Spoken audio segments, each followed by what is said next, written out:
Salam dostlar. Bugün size dünyanın en güzel, en isti, en şirin mövzusundan danışacağım. Hazırsınız? O mövzu ana ve ata sevgisidir. Ana deyəndə ürəyimizdə bir ışıq yanır, elə deyilmi?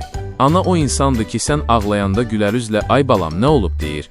Sən xəstələnəndə dərman gətirir, sən acanda yemək pişirir, sən yatanda səni qucaqlayır və pıçıltı ilə dua edir. Allahım, balamı qoru.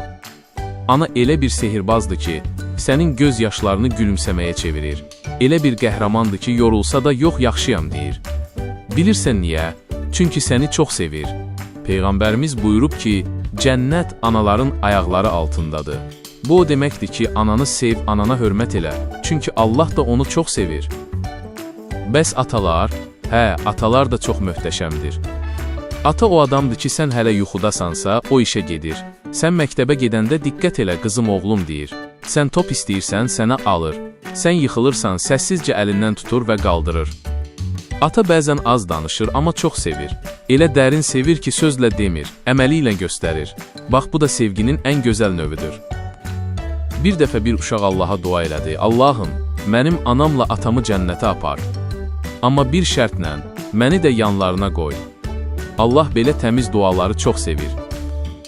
Bilirəm, bəzən ana və ata səni danlayır. Dərsini oxu, oyuncaqlarını yerdən götür, deyirlər. Amma bil ki, onlar səni incitmək üçün demirlər, səni daha ağıllı, daha güclü, daha yaxşı etmək üçün deyirlər. Ona görə, dostum, hər gün bir şey et. Səhər anana bir gülümsəmə hədiyyə et. Axşam atan gələndə, xoş gəldin, ata, de. Və bir dəfə səssizcə dua et. Allahım, anamı və atamı bağışla, onlara xoşbəxtlik ver. Əgər sən bunu edirsənsə, bil ki, Allah səni çox sevir. Çünki sən sevgini yaşadırsan. Ona görə də indi dur, anana sarıl, atanı çağır, de ki, sizi çox sevirəm, gör necə gülümsəyəcəklər. Unutma, uşaq olmağın ən gözəl tərəfi sevgini gizlətməməkdir. Allah səni və valideynlərini hər zaman qorusun.